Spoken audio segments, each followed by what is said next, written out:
লেনদেন। জীবন চলার পথে আমরা উপার্জন মানেই লেনদেন।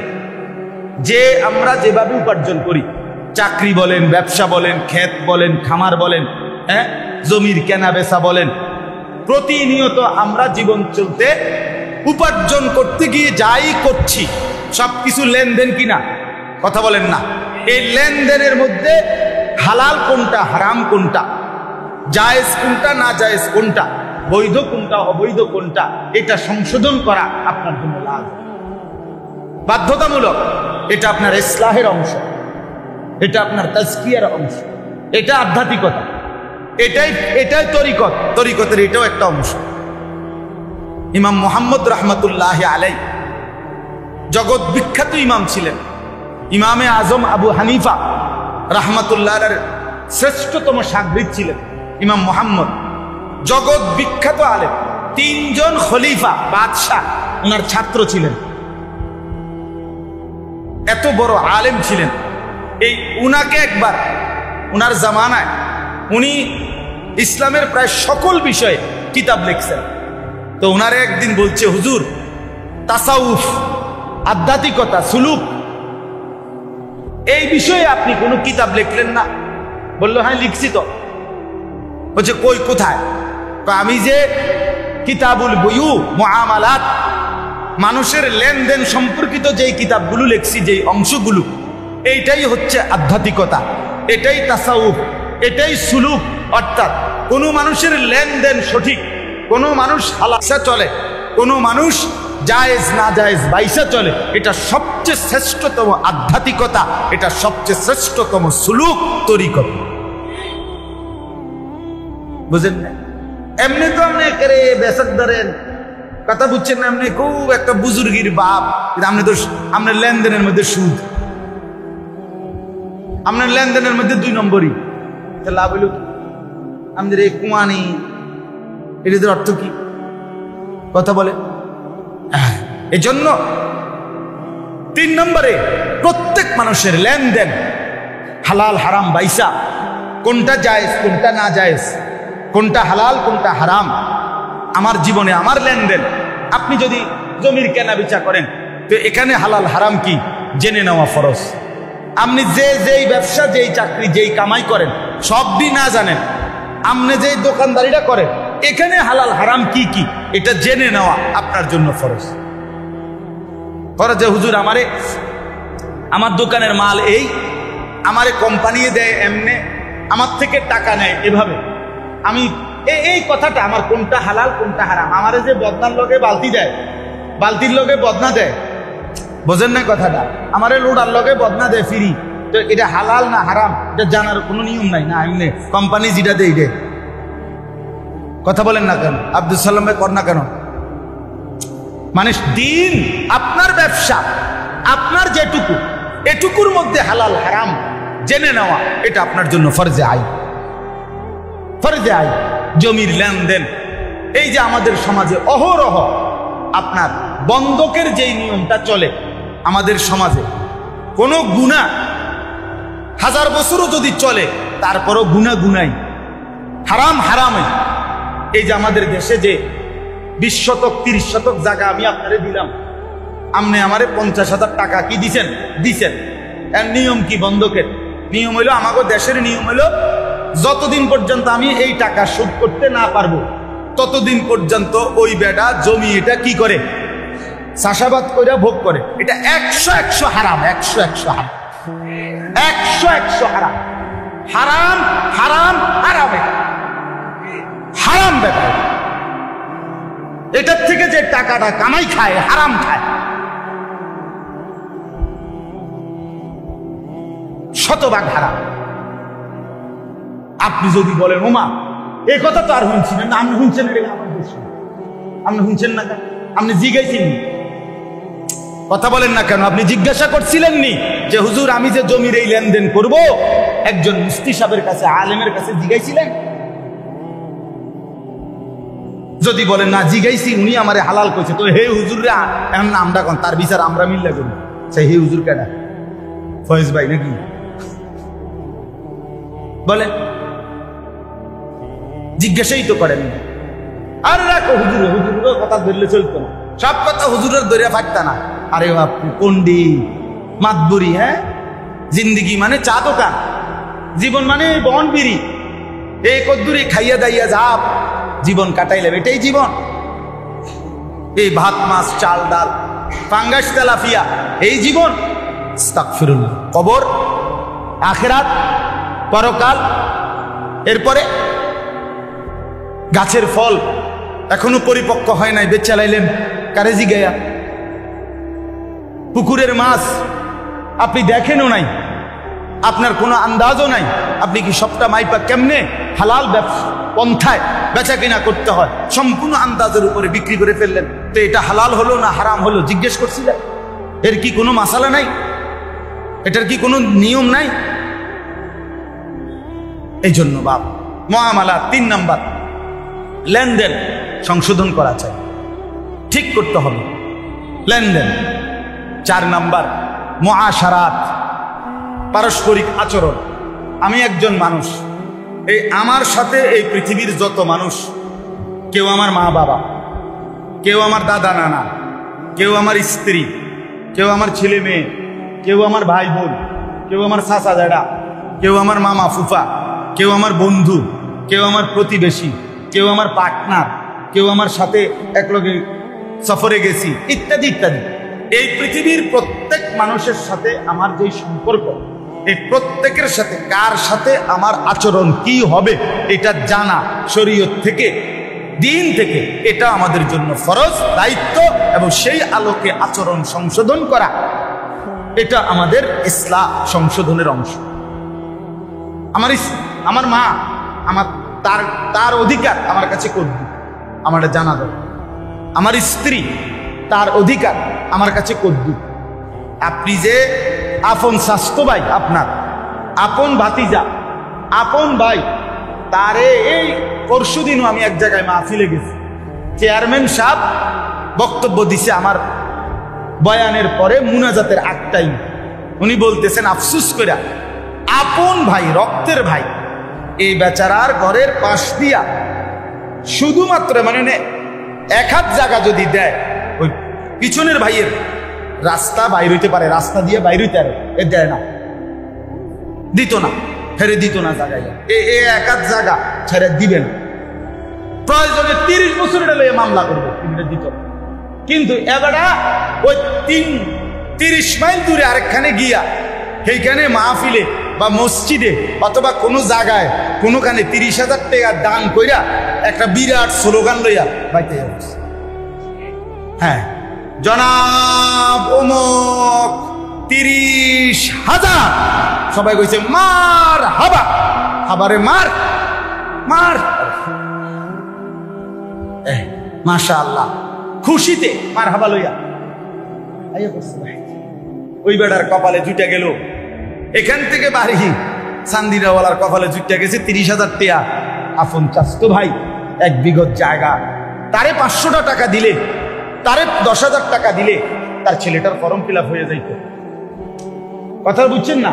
তার মেয়েটার বড় একটু উপকার হতো না, হাতের দিতাম না, দরকার হলে সাবাই হালাই দিত।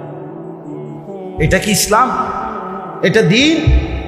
তাইলে কার সাথে আমার আচরণ, হক কদ্দুর, এটা জানা চাই, জানা চাই। বন্ধু পাবে কদ্দুর, বাবা পাবে কদ্দুর, আচরণ। নবীজি বলছেন কিয়ামতের আলামত আতা আর রাজুলু ইমরাআতাহু, ব্যক্তি তার স্ত্রীর গোলামি করবে, ওয়া আক্কা উম্মাহু, মায়ের নাফরমানি করবে।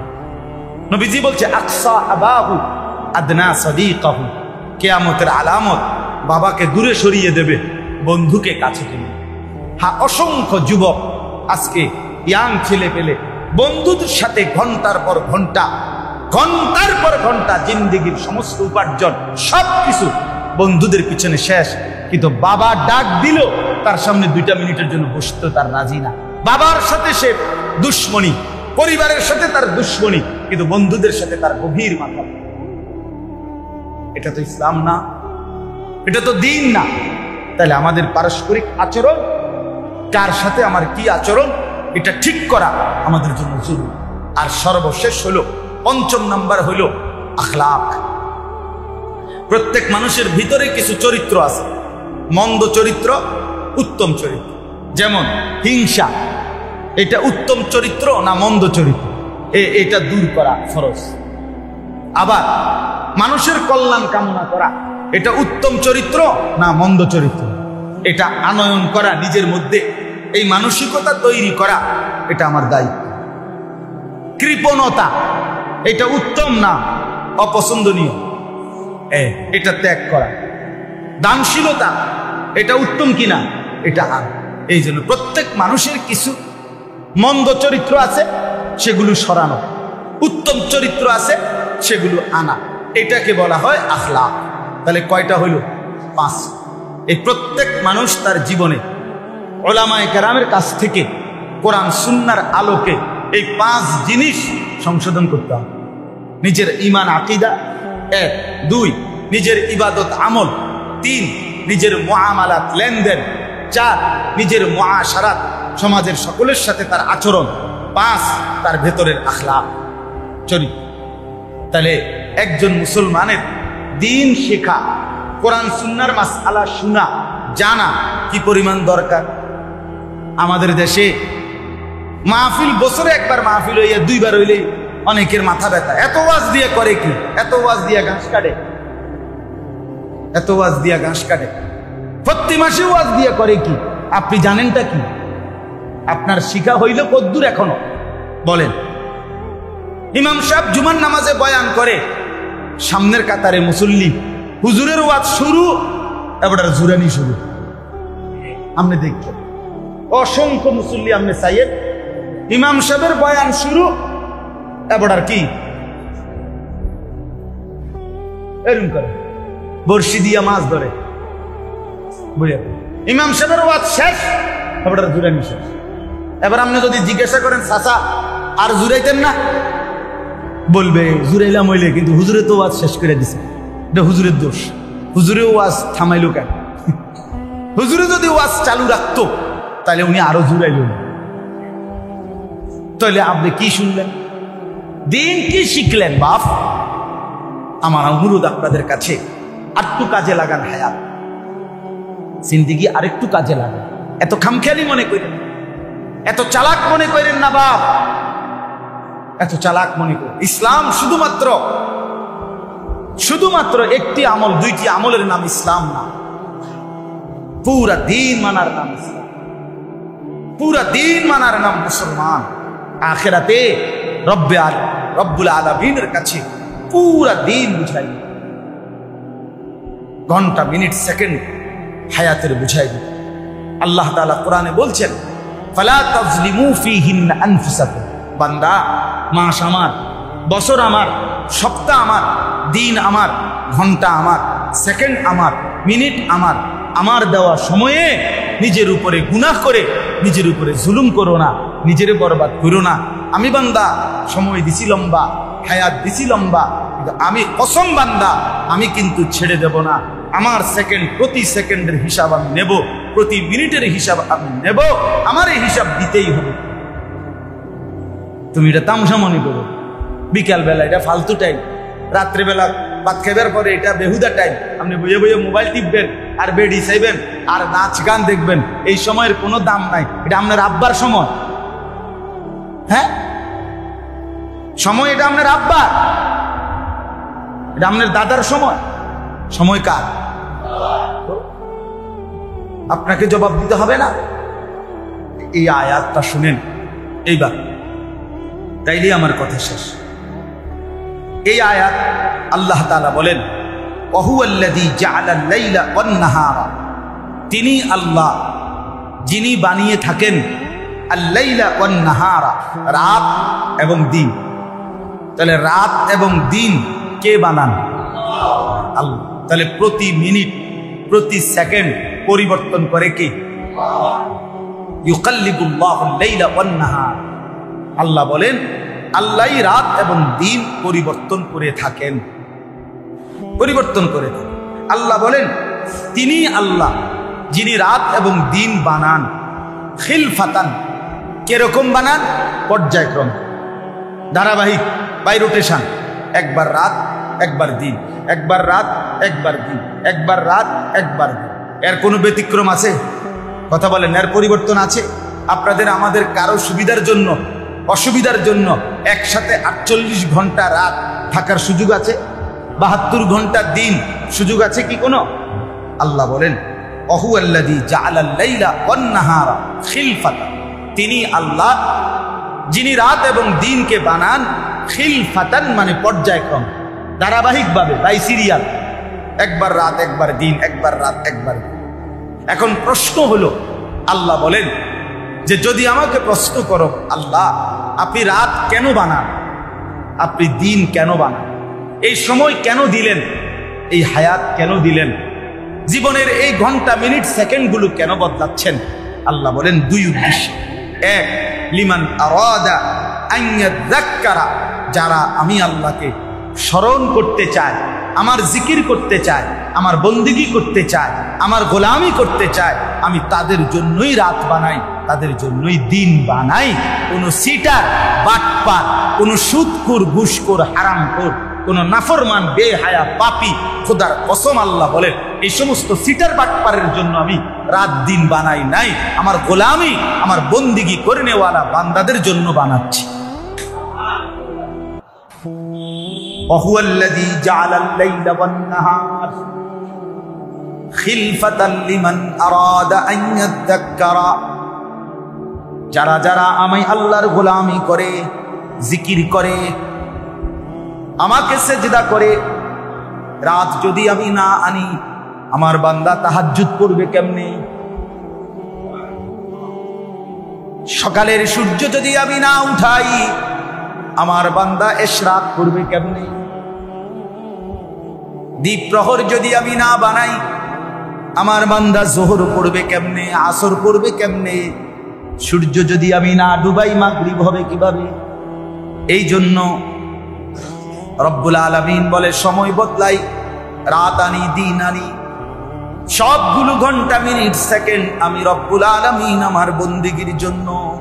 লিমান আরাদা আন ইয়াযাক্কারা, যারা যারা আমি আল্লাহকে জিকির করতে চায়, স্মরণ করতে চায় তাদের জন্য। হ্যাঁ, দুনিয়ার অনেক মানুষ আয় মুসলমান, অল্প কিছু সম্পদের মালিক, দুই চারটা দুনিয়ার লাইনের কিছু পড়ালেখা করে শুদ্ধ কথা বলে। হুজুররা করে কি? মাদ্রাসায় হয় কি? মোল্লা মুন্সিরা করেটা কি? ওদের কাজটা কি? ওদের দ্বারা উপকার কি হচ্ছে দেশের, জাতি? ওদের দ্বারা, আরে বেটা, ওদের দ্বারা পৃথিবীর স্বাভাবিক এই গতি, আসমান এবং এই জমিনের এই পর্যায়, রাত্র দিনের এই আবর্তন, আল্লাহকে যারা ডাকে, কোরআন যারা পড়ে, সেজদা যারা করে, খোদার কসম তাদের কারণেই পরিবর্তন হচ্ছে, তোমার বাপ দাদা 14 গোষ্ঠীর কারো কারণে নয়, গোলামির কারণে, সেজদার কারণে। আমার শায়েখ আল্লামা মুফতি মুশতাকুর নবী সাহেব হুজুর অনেক সময় বলে যে এই শহরে, মনে করেন ঢাকা শহর, এক শহরে এক রাতে যে পরিমাণ গুনাহ হয়, অসভ্যতা, নোংরামি, গান, বাদ্য, নাচ গান, জিনা, ব্যভিচার হয় রাত গভীরে, এক রাতেই আল্লাহর গজব ধ্বংস করে দেওয়ার কথা ছিল, কিন্তু রাতের 4টা বাজে, 3টা বাজে, মাদ্রাসার হেফজখানার শত শত ঢাকা শহরের গলিতে গলিতে, ভবনে ভবনে রাতের 3:30, 4টা বাজে 8 বছরের 10 বছরের কিছু মাসুম বাচ্চা রাত গভীরে উঠা উজু কইরা মালিকের কোরআন নিয়া হাফেজ সাহেব হুজুরের কাছে সবক দেওয়ার জন্য পড়তে বসে। খোদার কসম আল্লাহ তখন আরশে আজিম থেকে বলে যে হায়, নাফরমানদের নাফরমানির কারণে আমি তো চেয়েছিলাম আযাব দিয়ে ধ্বংস করে দিতে, কিন্তু তোরা জেগে গেলি, আমার কোরআন নিয়ে বসে গেলি, তোদের বরকতে আমি আযাব তুলে নিলাম, তোদের বরকতে আমি আযাব তুলে নিলাম, তোদের সেজদা, তোদের গোলামি আমার পছন্দ হয়েছে, এদের বরকত। এজন্য দ্বীনকে ভালোবাসেন, মাদ্রাসাকে ভালোবাসেন, কোরআনকে ভালোবাসেন, বাপ উলামায়ে কেরামকে ভালোবাসেন, আল্লাহর সাথে আখিরাতের সাথে সম্পর্ক বাড়ান। আগামী জেনারেশন, আগামী প্রজন্মকে দ্বীন থেকে বঞ্চিত করেন না, কোরআন থেকে বঞ্চিত করেন না। সারাটা দেশ অস্থির, সারা দেশ লক্ষ কোটি আমাদের সন্তান, আমাদের ভাই অস্থির হয়ে আছে, অস্থির হয়ে আছে। হায় জাতি, হায় প্রজন্ম, নতুন জেনারেশন, আগামী সময়ে কি হবে তাদের, কি শিখছে, কি পড়ছে, কে কাকে নিয়ে খেলতেছে। হায় আল্লাহ, হায় আল্লাহ, তাজা রক্ত, তাজা খুন আমার জমিন গড়াগড়ি হচ্ছে। যে কয়জন সন্তান মায়ের বুক খালি হইল, সে মায়ের আহাজারিটা কি বলে। এই আজকে 2-3 দিন কি পরিমাণ গোলযোগ সারা দেশে চলতেছে। স্কুল, কলেজ, ইউনিভার্সিটির ছাত্র ভাইরা, এই জেনারেশন কে তাদেরকে ফিরাবে, কে বুঝাবে, কে কি বলছে, কি কি করছে। হায় আল্লাহ, এই জন্য বাপ আমার অনুরোধ রইল, সারা পৃথিবী মিলে মানুষ ইসলাম এবং মুসলমানকে, ইসলাম বিরোধীরা ধ্বংস করার বহুমুখী ষড়যন্ত্র, কেউ সিলেবাস, কেউ শিক্ষা কারিকুলাম, সবাই শুধু অস্ত্র দিয়েই মুসলমানকে ধ্বংস করবে। বিষয়টা এমন না, বিষয়টা এমন না। যদি ক্লাস 1 থেকে মাস্টার্স পর্যন্ত আখিরাত, পরকাল, কোরআন, সুন্নাহ, কবর, হাসর, মিজান, ফুলসিরাত, এই কথাগুলো যদি মুসলমানের সন্তান সঠিকভাবে শুনতে না পায়, শিখতে না পায়, তো 20 বছর পরে হইতে পারে যে আস্তিকের চাইতে নাস্তিকের সংখ্যাই বেড়ে যায়। আল্লাহকে চিনাওয়ালার চাইতে চেনে না এমন সন্তানই বেড়ে।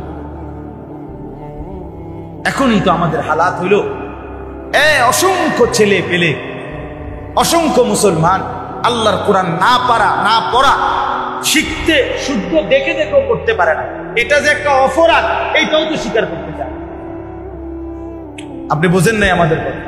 আপনি এই সমাজে চলেন না, এখন আপনাদের এলাকায় কাবিলা হাঁটি, যারা যারা কোরআন শরীফ শুদ্ধ করতে পারে না, এটা যে একটা দোষ, এটা যে একটা ত্রুটি, এটা যে একটা অপরাধ, এটা যে একটা গুনাহ, এইটাও তো ওনার কলিজা করতে নাই। আমি চান না, যদি কলিজার মধ্যে থাকতো সে একটু হইলেও তো কোরআন শরীফ শিখার চেষ্টা করতো না।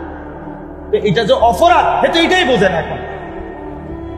এরপরে তো এরপরের জেনারেশন আগামী 20 বছর পরে বলবে কোরআন শরীফ কি জিনিস, কোরআন শরীফ কি জিনিস চিনলাম না তো। আপনি সারা বাংলাদেশের মসজিদে চলেন, আমার লগে চলেন, 1000 মসজিদ আমরা হাঁটি, 1000 মসজিদে গেলে প্রত্যেক মসজিদে 20টা 50টা 100টা কোরআন শরীফ পাইবেন, মসজিদের মধ্যে আছে তাকে। কিন্তু আল্লাহর সাক্ষী রেখা ওই মসজিদওয়ালাদেরকে শুধু জিজ্ঞাসা করবেন যে পশ্চিম দিকে ফিরা আল্লাহর কসম করে বলেন কয়টা কোরআন শরীফ এই গত 6 মাসে 1 বছরে কেউ ধইরা তেলাওয়াত করছে কয়জন, এটা বুঝছেন? কথাটা বুঝছেন না? পড়িন না কই তো কোরআন শরীফ শুধু তাকে সাজাবার জন্যই তো 23 বছরে নবীর দিবায় নিশির কষ্ট, শুধু তাকে একটা কোরআন শরীফ বিপদে পড়লে 2টা কোরআন শরীফ মান্নত করবেন, আর বউয়ের ডেলিভারির সময় 2টা কোরআন শরীফ মান্নত করবেন, ফুদ বিদেশ যাবার টাইমে 2টা কোরআন শরীফ মসজিদে দিবেন। 23 বছরে নবীর উপরে কোরআন নাজিল হওয়ার মাকসাদ এটাই তো ছিল না? আমরা বিপদ আপদে মান্নতের লাগিয়া কোরআন শরীফ জমা দিমু, এই তো কোরআন শরীফের উদ্দেশ্য। এটা পড়বে কে? এটা শিখবে কে বলেন? এখনো বাংলাদেশে আপনাদের অনেকের গায়ে সহে না, এত মাদ্রাসা ছোট ছোট এটি করে ডাকে। এখনো বাংলাদেশের সর্বোচ্চ 90 থেকে 1 লক্ষ মাদ্রাসা, আর কম পক্ষে আপনার 6 লাখের চাইতে বেশি জেনারেল শিক্ষা প্রতিষ্ঠান, আরো বেশি 98%, মাত্র 2 থেকে 3% সন্তান বাংলাদেশে ছেলে মেয়ে মাদ্রাসায় পড়ে, সরকারি কওমি দুটোটা মিল্লা। 97% সন্তান এখনো স্কুলগামী। তো খুব বেশি হয়ে গেছে না? কথা বলেন না কেন? মাদ্রাসা খুব বেশি হয়ে গেছে, মসজিদ বেশি হয়ে গেছে, হুজুর খুব বাইরে গেছে নাকি? তা হুজুরের যন্ত্রণায় আপনারা মরিয়ে যেতেছেন নাকি? হ্যাঁ বলেন, কই এখনো আলেম, কই এখনো মাদ্রাসা কোথায়? এখনো কয়জন? আমি খুলনা ইউনিভার্সিটিতে, খুলনা মেডিকেল প্রকৌশল ইউনিভার্সিটি, ওইখানে গেছিলাম। ওইখানের জমি, মানে খুলনা ইউনিভার্সিটির এই জমিটা 17 একর, 1700 শতক, 1 একর 100 শতক। বাংলাদেশের কয়টা মাদ্রাসা মিলাইলে, কয় হাজার মাদ্রাসা একসাথে জায়গা মিলাইলে কাবিলা বাজারে যে নেসারিয়া মাদ্রাসার জমি মানে 1 একর তো নাকি 1000 শতক, তো কদ্দুর জায়গা 40 শতক। তো তাহলে ওইখানে 17 একর জায়গা বাংলাদেশের একটা ইউনিভার্সিটি। তো ঢাকা ইউনিভার্সিটির জায়গা কদ্দুর, জাহাঙ্গীরনগর ইউনিভার্সিটির জায়গা কদ্দুর, চিটাগাং ইউনিভার্সিটির জায়গা কদ্দুর, বলেন কথাটা বুঝছেন কিনা? তাইলে এখনো মাদ্রাসাগুলো কি খুব বেশি জায়গা দখল করে গেছে বাংলাদেশে? তো এই জন্য আপনাদের কাছে আমি অনুরোধ করলাম, মেহেরবানি করে বুঝতে শিখেন, দয়া করে আল্লাহর ওয়াস্তে এই কথাটা বুঝেন। এই রাত, এই দিন কাজে লাগাবেন, নিজের ঈমান, নিজের আমল, নিজের আখিরাত, নিজের পরকালের ফিকির আরেকটু বেশি, নিজের এবং স্ত্রী সন্তানের আরেকটু ফিকির বাড়াবেন। বলেন ইনশাআল্লাহ। শেষ শব্দ হইল আও আরাদা শুকুরা। আল্লাহ বলেন দ্বিতীয়ত, রাত এবং দিন আমি আল্লাহ যেই উদ্দেশ্যে বানাই, এই সময় বদলাই, এটার দ্বিতীয় উদ্দেশ্য হলো যারা যারা আমার নেয়ামত পেয়ে আমি আল্লাহ শুকর আদায় করতে চায়, তাদের শুকর আদায়ের জন্য আমি আল্লাহ রাত্র এবং দিন বানিয়ে থাকি।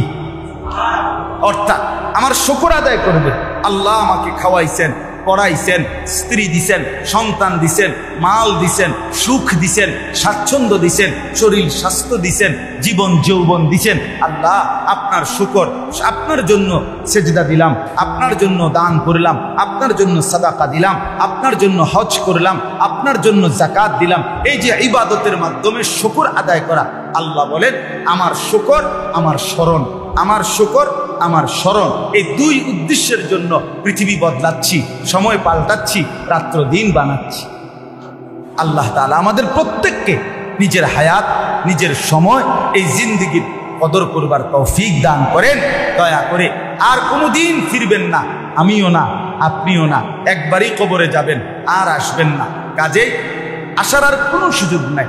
আজই সময়কে কাজে লাগান, হায়াতকে কাজে লাগান। এমন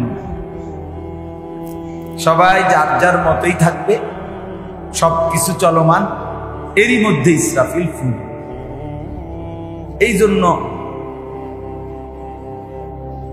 আমাদের বাস্তবতা হলো এই, দিন দিন মুখলিসিন অর্থাৎ আল্লাহর প্রতি একনিষ্ঠ ইবাদতকারী বান্দা কমতে থাকে, আর এরই মাঝে একদিন ইসরাফিল ফুল। হাদিসের মধ্যে আছে, নবী সাল্লাল্লাহু আলাইহি ওয়াসাল্লাম ইরশাদ করেছেন, ইন্নাল্লাহা লা ইয়াকবিযুল ইলমা, নিশ্চয়ই আল্লাহ তাআলা ইলমকে, কোরআন সুন্নাহর জ্ঞান, ইনতিজাআন ইয়ানতাজিউহু মিনাল ইবাদ, বান্দার অন্তর থেকে ছিনিয়ে নেবেন না। ওয়ালাকিন ইয়াকবিযুল ইলমা বিকবজিল উলামা, বরং আল্লাহ তাআলা ইলম উঠিয়ে নেবেন ওলামায়ে কেরামকে উঠিয়ে নেয়ার মাধ্যমে। অর্থাৎ এমন হবে না যে একদিন, আজকে বুধবার, 10 লক্ষ আলেম পৃথিবীতে আছে, কালকে বৃহস্পতিবার, ওই মানুষগুলো আছে কিন্তু তাদের ভিতরের ইলম এটা নাই, এমন না। বরং আল্লাহর নবী বলেন, ধীরে ধীরে ওলামায়ে কেরাম আল্লাহ তাআলা উঠিয়ে নেবেন। আস্তা আলেম, কোরআন সুন্নাহর জ্ঞান, আমলওয়ালা, মুত্তাকি, ওই মানুষটাই ধীরে ধীরে হারিয়ে যাবে, কমে যাবে। আল্লাহ তাআলা উপযুক্ত আলেম আর বানাবেন না, আর এর দ্বারাই ইলম শূন্য হয়ে যায়, ইলম শূন্য হয়ে যায়। আমি যেমন একটা ছোট্ট উদাহরণ দেই। আপনাদের হুজুর, উনি বললেন এখন উনি আজকে 37 বছর এখানে। এই এখনকার যেই প্রজন্ম, এই এখন যারা নতুন জেনারেশনের উঠতি বয়সের আলেম ও হুজুরও, আপনি তাদের সাথেও যদি কথা বলেন রীতিমতো অবাক হয়ে যাবে যে উনি 3 বছরে জায়গা বদলাইছে কয়, বুঝেন নাই? এখনকার অনেক, সবাই না, অনেক, এই রীতিমতো অবাক হয়ে যাবে। আমার আব্বা কুমিল্লা শহরে ঠাকুরপাড়া বড় মসজিদ বলে, ওইখানে আমার আব্বা 43 বছর এক টানা এক মসজিদে ইমাম করছে। ওই ইমাম অবস্থায় আব্বা ইন্তেকাল হয়েছে বাসা। একই মসজিদ, একটাতেই ঢুকছে, জিন্দিগি এখানেই শেষ হয়েছে, আব্বা স্বাভাবিক ইন্তেকাল হয়েছে। কিন্তু এখন এটা খুব কম, খুব কম। শুধু বদলায়, শুধু বদলায়, শুধু মনের জন্য লবণ চায়। অর্থাৎ দিন দিন এলেমের কাহাত, দুর্ভিক্ষ, কোরআন সুন্নাহর জ্ঞানেরও অভাব বাড়ছে। আল্লাহ নবী সাল্লাল্লাহু আলাইহি ওয়াসাল্লাম বলেন, ধীরে ধীরে আল্লাহ তাআলা উলামায়ে কেরাম কমিয়ে এলেম কমায় ফেলে। ফলে কি হবে? ইত্তাখাযান নাসু রুউসান জুহালান, এক পর্যায়ে মানুষ কিছু মূর্খ মানুষকেই নিজেদের ধর্মীয় নেতা, ইমাম বানায় ফেলে। এরপরে তাদের কাছে দ্বীনি ইলমের বিভিন্ন বিষয়ের মাসআলা ফাসুইলু, তাদেরকে জিজ্ঞেস করবে। ফাআফতাউ বিগাইরি ইলমি, এবং ওরা না জেনে না বুঝে পূর্ণাঙ্গ ইলম ছাড়া ফতোয়া দিবে, সিদ্ধান্ত দিবে। ফাওয়াল্লু ওয়া আযাল্লু, ফলে তারাও গোমরাহ হবে, জনসাধারণকেও গোমরাহ করে দিবে। তাইলে দিন দিন যত বাড়বে এভাবেই হবে। অর্থাৎ মানুষ যাকে তাকেই মাসআলা জিজ্ঞেস করবে, যাকে তাকেই সিদ্ধান্তদাতা মনে করবে। উপযুক্ত আলেম, কোরআন সুন্নাহর যথোপযুক্ত জ্ঞানী, তার দ্বারস্থ হওয়া, তার কাছ থেকে জিজ্ঞেস করে একটু কষ্ট করে জেনে নেওয়া, এই মানসিকতা দিন দিন কমে যাচ্ছে। সবাই ফতোয়া দিচ্ছে, সবাই সিদ্ধান্ত দিচ্ছে, সবাই মন মতো। বিশেষ করে এই মোবাইল ফেসবুকের জামানা, যার কাছে একটা বড় মোবাইল আছে উনি একজন মুজতাহিদ, উনি একজন পণ্ডিত, উনি একজন মুফতি, উনি একজন দেশ জাতি সমাজ বিশ্লেষক, উনি গোটা পৃথিবীর সকল বিষয়ের পরামর্শদাতা। উনি রীতিমতো বুদ্ধিজীবী, মানে বুদ্ধির সাগর, বুদ্ধির পাহাড়। দেখে এই ইয়াং বয়সী যারই মোবাইল আছে তার কাছে বুদ্ধি আছে, মানে বিভিন্ন কিছু জাতিকে বুদ্ধি পরামর্শ সরবরাহ করতেছে। তো নিজের চেহারা, সুরত, নিজের ইমান, আমল, জিন্দিগি, তার কোনো খবরও নাই, হদিস। শুধু মানুষকে বুদ্ধি দিচ্ছে। নিজের যে পরিবর্তন দরকার, নিজের সংশোধন দরকার, এটার প্রতি খুব বেশি গাফলত আমারও আপনারও, বেশিরভাগ মানুষ। এই যে ইসলাহি মজলিসের মূল একটা মাকসাদ এইটা। ইসলাহি মজলিস মানে কি? ইসলাহে নফস, ব্যক্তির সংশোধন, আত্মসংশোধন, নিজের পরিবর্তন, নিজেকে সাজিয়ে তোলা, নিজেকে গড়ে তোলা, নিজের জীবন সাজানো। বিশ্বাস করেন এটা হলো ইসলাহি মজলিসের মূল মাকসাদ। এক বসাতে 1 ঘন্টার বয়ানে আমাদের কিছু মানুষের অনেক সময় মানসিকতা হলো এই, যেই কোনো হুজুর যদি কোনো কথা বলে, ওয়াজ করে, নসিহত করে, 1 বসাতেই উনি সবকিছু কইতে, ঘর পরিবার, নিজের দেশ জাতি রাষ্ট্র, ইসলাম প্রতিষ্ঠা, সবকিছু কইয়া শেষ করলে। নাইলে বলবে যে এটা বললো না, আরেকজনে বলবে ওইটা বললো না। কিন্তু 1 বসাতে, 1 বৈঠকে, 1 ঘন্টাতে কি পুরা 23 বছর ইসলাম পেশ করা, নবীজির পুরা ইসলামটা 1 ঘন্টাতেই পেশ করা, এটাই তো দায়িত্ব নাকি? এটাই নিয়ম না? এটাই যদি নিয়ম হয়তো তো নবীজি 23 বছর লাগাইলেন কেন? তিনি তো 1 বসায় শেষ করা উচিত ছিল, ঠিক কিনা বলেন না? আমি এই বছর হজে, তো হজ্জের 3 দিন আগে আমারে অন্য একটা কাফেলায়, অন্য এজেন্সির 3 এজেন্সি মিলে হাজিদের জন্য ওনারা ওনাদের হোটেলে বয়ান, হজের প্রশিক্ষণের উপরে, মক্কা শরীফ। আর 2 দিন পরে হজ। প্রশিক্ষণের ব্যবস্থা করছে, তো আমারে দাওয়াত দিছে যে হুজুর আপনি প্র্যাকটিক্যাল হজের কিছু বিষয়াদি নিয়ম কানুন এগুলো শিখাবেন, বলবেন। আসরের নামাজের পরে আমি প্রায় 1.5 ঘন্টার উপরে বয়ান করছি, এই হজ্জের যাবতীয় কথাবার্তা নিয়ম কানুন সব বলছি। তো বললাম আপনাদের কারো কোনো প্রশ্ন আছে কিনা বুঝার। এক ভদ্রলোক দাঁড়াইয়া আমার বলল খুব শুদ্ধ ভাষায় যে হুজুর ইসলাম প্রতিষ্ঠার ব্যাপারে কিছু বললেন, এতক্ষণ বক্তব্য। আমি রীতিমতো বললাম চাচা এটা কি বললেন, আপনি বুঝলেনটা কি, শুনলেনটা কি, আপনার মাথারটা কি? এটা হজ্জের প্রশিক্ষণ, 2 দিন পরে হজ। আমরা আছি এখন মক্কার হোটেলে, আমারে আনছে এখানে হজ্জের বিষয়টাকে 5 দিনের যা যা এগুলো বলার জন্য। আমি বুঝি এখানে এই সৌদি আরব মক্কা শরীফ আমরা হোটেলে এনে বৈশা ইসলাম প্রতিষ্ঠার কথা বললাম না কেন? তো এইটা কি, এই যে হজ এটা অন ইসলামিক কার্যকলাপ নাকি? এটা কি বুঝলি? মানে এই যে মাথা মানসিকতা, এক একজন এক একটা মাথার মধ্যে আগে ঢুকাইয়া রাখছে, আর তার খেয়াল হইলো এইটা কয়নি, এটা যদি কয় হয় ঠিক, বুঝেন না? একজনে বলবো এখানে বৈশা ইনশা, আরেকজনে বলবো, শ্রোতারা বলবো আল্লাহ, দুইজনে মিললে কয় ইনশাআল্লাহ, বাগাবাগি বাগাবাগি করে ইনশাআল্লাহ।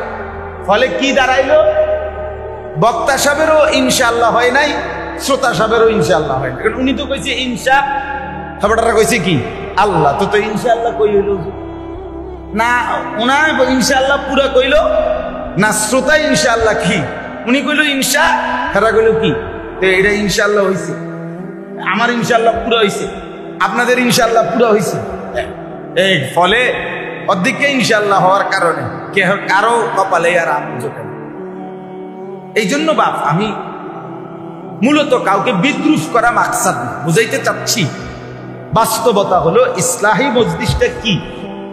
এক কথায় এইটা বুঝাইতে চাচ্ছিলাম যে ইসলাহি মজলিসে মূল ফিকির আত্মসংশোধন, ব্যক্তির সংশোধন, নিজের পরিবর্তন, নিজের ফিকির, আমার জিন্দেগি ঈমান আমলের উপরে সাজিয়ে তোলা, এটা দরকার। কোরআনুল কারীমের মধ্যে আল্লাহ তাআলা বলছেন, ইয়া আইয়ুহাল্লাযীনা আমানু আলাইকুম আনফুসাকুম, হে ঈমানদারগণ তোমরা প্রত্যেকেই নিজেকে আঁকড়িয়ে ধরো, নিজেকে সাজিয়ে তোলো, নিজেকে গড়ে তোলো। কোরআনে আল্লাহ বলছেন, ইয়া আইয়ুহাল্লাযীনা আমানু কু আনফুসাকুম, হে ঈমানদারগণ নিজেকে জাহান্নামের আগুন থেকে বাঁচাও এবং পরিবারের সদস্যদেরকে বাঁচাও। তাহলে আগে বলছে নিজেকে বাঁচাও। কোরআনে আল্লাহ বলছে ওয়া'মুর আহলাকা বিস-সালাহ ওয়াসতাবির আলাইহা, হে নবী আপনি আপনার পরিবারের সদস্যদেরকে নামাজের আদেশ করুন এবং আপনি নিজেও নামাজের উপরে মজবুত থাকুন। এই যে আপনি নিজেও নামাজের উপরে মজবুত থাকুন, তার মানে নিজের দিকেও পূর্ণ সচেতন সজাগ দৃষ্টি রাখুন। এই পরিমাণ ইসলামের কামই করলেন, এই পরিমাণ মানুষের জন্য দৌড়াইলেন যে নিজের জামাত ছুটে গেল। ব্যস্ততার কারণে আপনি কি পারলেন না, না আপনার এত ব্যস্ততার বালান, এত বালাও বালান। উনি ওই মেল মিটিং করতে করতে, মানুষের সমাধান করতে করতে জোহরও গেছে, আসরও গেছে, মাগরিবও গেছে। কি ব্যাপার, কেন পড়তে পারলেন না চাচা নামাজ? যে মানব সেবার কারণ, জনদরদি। উনি মানুষের সেবা করতে গিয়া নিজে পেশাবের উপরে দাঁড়াইয়া আরেকজনের গোসল করায়, আরেকজনের পবিত্র করায়। কিসের উপরে দাঁড়াইয়া? নিজে দাঁড়ায় রয়েছে কিসের উপরে? পেশাবের উপরে। অর্থাৎ নিজের বেখেয়াল করে, নিজের বরবাদ করে অপরের উপকার। এটা আপনারে কে বলছে? এটাকে দিন বলল কে? এই জন্য দয়া করে ইসলাহে নফস, আত্মসংশোধন, এটা জরুরি। এটা 1 নম্বর ডিউটি, প্রথম ডিউটি। আপাদমস্তক নিজের জিন্দেগি সাজিয়ে তোলা, গড়ে তোলা, এটা ফরজে আইন। ফরজে আইন, এটা বাধ্যতামূলক ডিউটি। একজন মুসলমান নিজেকে সাজাইতে হবে, নিজেকে গড়তে হবে, নিজের ঈমান ইসলাম শতভাগ ঠিক করতে হবে। একজন মুসলমান নিজের সংশোধন করবে কয় বিষয়ে? 5 বিষয়ে। কয় বিষয়ে? 1 নাম্বার ঈমান আকীদা, যেটাকে আকীদা বলি আমরা। আমার ঈমান, যে বিষয়ের উপরে ঈমান আনতে হয়, যে সমস্ত বিষয়ের আকীদা পোষণ করতে হয়, এটা আমার ঠিক করতে হবে। আমার ঈমানের মধ্যে যেন কোনো কুফর না আসে, শিরিক না আসে। কুফর এবং শিরিক থেকে মুক্ত ঈমান, আকীদা ঠিক করা, ঠিক রাখা, এটা আপনার সংশোধন, নিজের ঠিক করা, এটা জরুরি। 2 নম্বরে ইবাদত। আমার উপরে যতগুলো আমল, ওযু, গোসল, নামাজ, রোজা, হজ, যাকাত, জিকির, তেলাওয়াত, তাসবিহ, তাহলিল, দান, সাদাকা, ঈদ, কুরবানি, যত কিছু আমল ইবাদত, এই আমলগুলো বিদআত মুক্ত, কুসংস্কার মুক্ত, আল্লাহ এবং তার রাসূলের খেলাফ থেকে মুক্ত, এরকম হচ্ছে কিনা সহিহ সঠিক, এটা সংশোধন করতে হবে, ঠিক করতে হবে, ঠিক করতে হবে। আপনি নামাজ তো পড়েন ঠিক, কিন্তু সূরা কেরাত অশুদ্ধ। আপনি নামাজ তো পড়েন ঠিক, কিন্তু রুকু সেজদা ঠিক মতো হয় না। আপনি নামাজ তো পড়েন ঠিক, কিন্তু সেজদা দিলে পিছন দিয়া 2 পাও উঠতে যায়। আমি নিজে দেখছি বহু মানুষ 2 ঠ্যাং পিছিয়ে দিয়া উঠতে যায়। যার 2 ঠ্যাং উঠে যায় একসাথে, তার নামাজ হয় না, হয় না, হয় না। দৈন্তান না কেন না, আপনার নামাজ কিচ্ছু গোড়ার ঘাস হয় না। যার সূরা কেরাত অশুদ্ধ, দোয়া কালাম অশুদ্ধ, তার নামাজ হয় না, হয় না, হয় না। তার গোড়ার ডিম হয় না, কিচ্ছু হয় না। আমি বললাম সূরা কেরাত যার অশুদ্ধ, তার নামাজ হয় না, হবে না। আপনার এই নামাজ, আপনার এই নামাজ থেকে আপনি আখিরাতে কিচ্ছু পাবেন না, কিচ্ছু না। আপনি যদি বলেন আল্লাহ ভরসা, আপনি আগে হুজুরে কোক 37 বছর ধরে হুজুরে বলুক যে আপনি বলছেন নি যে আল্লাহ বলছি কিনা কোথাও, বান্দা তুমি ভুল করতে থাকো, আমি ভরসা, এটা আসেনি কোরআনে। তাহলে আপনি যে কইলেন আল্লাহ ভরসা, কথা বুঝেন নাই আমার কথা? আপনি কোন যুক্তিতে এটা বললেন? নবীজি বলছে কিনা যে উম্মত তুমি ভুল করতে থাকো মৃত্যু পর্যন্ত, আমি সুপারিশ করিয়া তোমারে বেহেশত দিমু। তুমি মিছে কথা কইতে থাকো, তুমি অশুদ্ধ করতে থাকো, তুমি নাফরমানি করতে থাকো, টেনশন করো না, তোমার সিটারি তুমি করতে থাকো, তোমার বাটফারি তুমি করতে থাকো, তোমার 2 নম্বরই তুমি করতে থাকো, আমি নবী আসি, আমি সুপারিশ করিয়া তোমারে বেহেশত বুঝাইয়া দেবো। নবী এটা বলছে তো তাইলে এবারে কি বুঝে দোয়ান বাহিকা, কি বুঝে বন দিয়া সাদিয়া খান, এটা ঘটনা কি? হ্যাঁ, কি ব্যাপারটা কি? মানুষে না দেখে আপনি নামাজ পড়েন, আপনার মনে না আপনি একটা সান্ত্বনা নিলেন আর আপনি নামাজ পড়েন, কিন্তু আপনার যদি তাব্বাতিয়াদা ভুল হয়, কুল হুয়াল্লাহু আহাদ ভুল হয়, রুকুর তাসবিহ সাজদার তাসবিহ ভুল হয়, আত-তাহিয়াতু ভুল হয়, দোয়ায়ে কুনুত ভুল হয়, তো আপনার নামাজ কি হলো? বলেন না, কি হইল নামাজ? শব্দটা হলো সুবহানাল্লাহ, হা বড় হা, এরপরে লাস্টে হলো হা ছোট হা, তাহলে শব্দ হলো সুবহানাল্লাহ। আপনি বলেন সুবহানাল্লাহ, সুবহানাল্লাহ, সুবহানাল্লাহ, সুবহানাল্লাহ, সুবহানাল্লাহ, কি তাই? কিচ্ছু না। আপনি বলেন সুবহানাল্লাহ, সুবহানাল্লাহ, সুবহানাল্লাহ, ফেরেশতা বলে হইছে না, হইছে না, হইছে না, কসম আল্লাহর। আপনি বলেন আলহামদুলিল্লাহ, আলহামদুলিল্লাহ, আলহামদুলিল্লাহ, আলহামদুলিল্লাহ, আলহামদুলিল্লাহ, ফেরেশতা বলে হইছে না, হইছে না, হইছে না, কিচ্ছু না, কিচ্ছু না, কিচ্ছু না। সুবহানাল্লাহ তো কোনো শব্দ না, শব্দ কি সুবহানাল্লাহ? হা কই, হা কই, হইছে আপনার হা, শেষের গোল হা কই? আল্লাহ, শেষে একটা হা আছে না, এটা কই? সুবহানাল্লাহ, সুবহানাল্লাহ, সুবহানাল্লাহ, তো এটা লামের মধ্যে থেমে গেছে, তো হা কই? তাহলে এটা হবে কি কিছু? আপনি 100 দানা তসবিহ যে 1 মিনিটে পড়ে লেলেন, কি ব্যাপারটা কি? কি তাই তামাশা? হ্যাঁ, আল্লাহর সাথে তামাশা, খামখেয়ালি করতেছেন। এই জন্য খামখেয়ালি করবেন, নিজের ইবাদত আমল শুদ্ধ করতে হবে, শুদ্ধ করতে হবে। 4 রাকাত সুন্নত নামাজ 1.5 মিনিটও লাগলো না। এটা কি নামাজ পড়লেন? কি মেশিন লাগাইলেন? এটা জাপানি ঘটনাটা কি? একেবারে যদি মেশিনও পড়ে কেউ, তাইলেও তো এত তাড়াতাড়ি হইবার কথা না। আপনি কি করলেন এটা? আপনি তাহলে এটা একটু শুনান তো, প্র্যাকটিক্যাল শুনি আমরা। সামনে সাইড রাখা শুনুন তো, আপনি কেমনে পড়েন? তখনই তো ধরা খাইবে। আপনি নুরানি মাদ্রাসার একটা বাচ্চা, আপনাকেও মাদ্রাসার, আপনাকেও কাবিলা বাজার নেসারিয়া হাফিজিয়া মাদ্রাসার একটা ছোট বাচ্চা ইন্টারভিউ লোক, এতে শুধু শুনবো। আপনার গো বাচ্চা, আপনার নাতি হোক, সে ইন্টারভিউ লোক, আপনি তার সামনে পড়েন 4 রাকাত নামাজ কেমনে 2 মিনিটে পড়েন, কেমনে 1 মিনিটে পড়েন? কি ঘটনাটা কি? 100 দানা তসবিহ 33 33 34 বার এত দ্রুত কিভাবে পড়েন?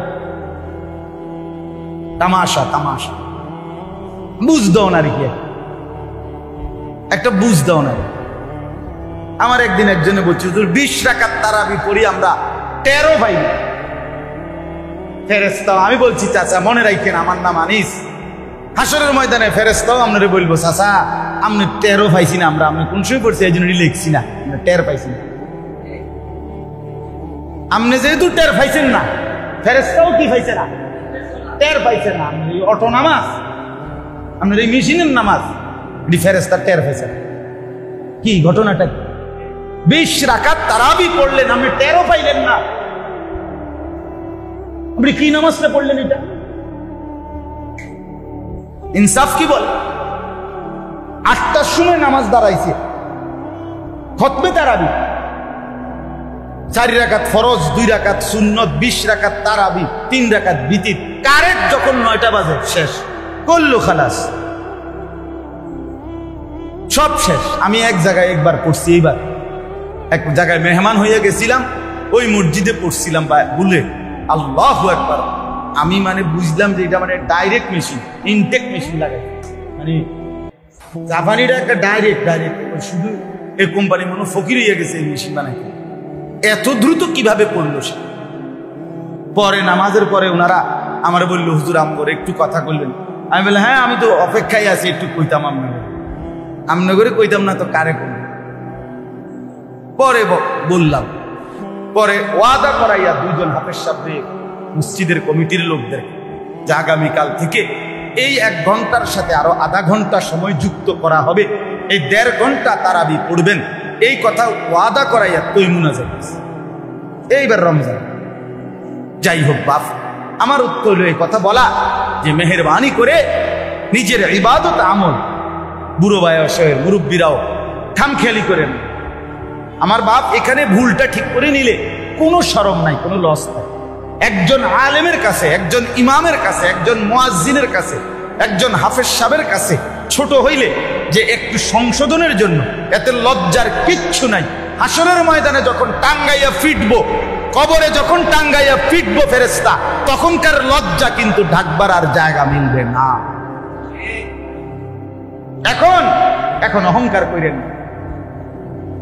রাসূলুল্লাহ সাল্লাল্লাহু আলাইহি সাল্লাম বলেন, হক সত্যকে যে গ্রহণ করতে চায় না, বাতারুল হক, কসম নবীজি বলছে, সত্য সঠিক বিষয়কে যে গ্রহণ করতে চায় না সে অহংকার। নবীজি জিজ্ঞেস করছে নবীজিকে, ইয়া রাসূলুল্লাহ অহংকার কি? নবীজি বলছে 2 জিনিস। এক, বাতারুল হক, যা কিছু সঠিক, যা কিছু হক, যা সত্য, প্রয়োজনে 90 বছর পরে আপনি টের পাইছেন, অসুবিধা কি? এখন ঠিক করবেন, ডাক্তার আমির কি দরকার? কথা বোঝেন নাই আমার? না যে এত বছর ধরে কইয়া আইছি মিয়া, হঠাৎ করে একটা কথা কইলে না, হঠাৎ করে ভুল সংশোধন শুধরানো, ভুল আপনার ধরা খাইতেই পারে, হঠাৎ করে ভুল আপনার নিজের মধ্যে থাকতেই পারে। আমি একবার এক জায়গায় বিয়ে পড়াইছি, সুন্নত তরিকার বিয়ে। তখন আমার এক মুরব্বী 90 বছরের হবে, জড়াইয়া ধরিয়া কাইন্দা বলছিল, হুজুর আমার এই জীবনে আমি এই প্রথম এমন সুন্দর বিয়ে আমার জীবনে আমি প্রথম দেখছি, কুমিল্লা মুরাদনগর। তো তাইলে এই বেচারার, এই মুরব্বীর এই সুন্দর কথা আমার খুব ভালো লাগছে, যে উনি মনের অজান্তে অকপটে স্বীকৃতি দিচ্ছে যে আমি এমন তার দেখি নাই। অসুবিধাটা কি? তাইলে এই জন্য বললাম, এখন যদি সংশোধন করে নেন, ঠিক করে নেন, আপনার অজু, আপনার গোসল, আপনার নামাজ, আপনার রুকু সেজদা, অসুবিধা কি? আমি তো গত বছরও আমার খুলনার হজরত আমাদের এই অঞ্চলে আসে সবসময়, আমাদের খুলনার হজরত মাওলানা মুফতি নুরুল আমিন সাহেব দামাত বারাকাতুহুমুল আলিয়া, গত বছরও আমি আমার বাসায় হজরত ছিলেন, রাতের 1:30-2টা বাজে হজরত, আমি নিজে একা আমার বাসায় রাত্রে হজরতকে বলছি, হজরত আমার 2 রাকাত নামাজ, আমার রুকু সেজদা আমি এটা দেখাই হজরত, আমার এটা কোনটা কোনটা হয় কিনা। তো হজরত আমার রুকু সেজদা আবারও ঠিক করে দিচ্ছে। সুবিধা কি?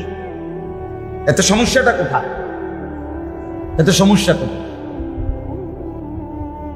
এই জন্য বাপ ইবাদত আমল সংশোধন করা নিজের, এটা ইসলাহি মজলিসের অংশ, ইসলাহের সংশোধনের অংশ। 3 নাম্বার হলো মুআমালাত। আল্লাহ তাআলা আমাদের সবাইকে তৌফিক দান করেন। আলহামদুলিল্লাহ রাব্বিল আলামিন। মাওলায়ে করিম আপনি মাফ করে দেন, মেহেরবান মওলা এই মজলিস আপনি কবুল করে নেন। আল্লাহ আমার এই বাবা ভাই চাচা জওয়ান বুড়ো সবাইকে কবুল আর মঞ্জুর করেন, ঈমান আমলের দৌলত দান করেন, আগামী জিন্দেগি সুন্দর করবার তৌফিক দান করেন। অসুস্থ বিমারি যারা শিফা করে দেন, এলাকার সমস্ত কবরবাসীদেরকে মাফ করে দেন, প্রত্যেকের কামাই রুজিতে হালাল বরকত দান করেন, প্রবাসীদেরকে সহি সালামতে নিরাপদে রাখেন, পর্দার আড়ালের মা বোনদেরকে পর্দা পুশিদা দান করেন। আল্লাহ যেই যুবক ভাইরা নওজোয়ানরা এই ইসলাহি মজলিসের জন্য খেটেছে, পরিশ্রম করেছে, আল্লাহ তাদের হিম্মত আরো বাড়িয়ে দেন, আগামী দিনেও এই মজলিস চালু রাখবার তৌফিক দান করেন। আমাদের প্রত্যেকের নেক মাকসাদ আপনি পূরণ করে দেন। রব্বির হামহুমা কামা রব্বায়ানি সগীরা। সুবহান রাব্বিকা রব্বিল ইজ্জাতি আম্মা ইয়াসিফুন ওয়া সালামুন আলাল মুরসালিন ওয়ালহামদুলিল্লাহি রাব্বিল আলামিন। আল্লাহুম্মা সাল্লি আলা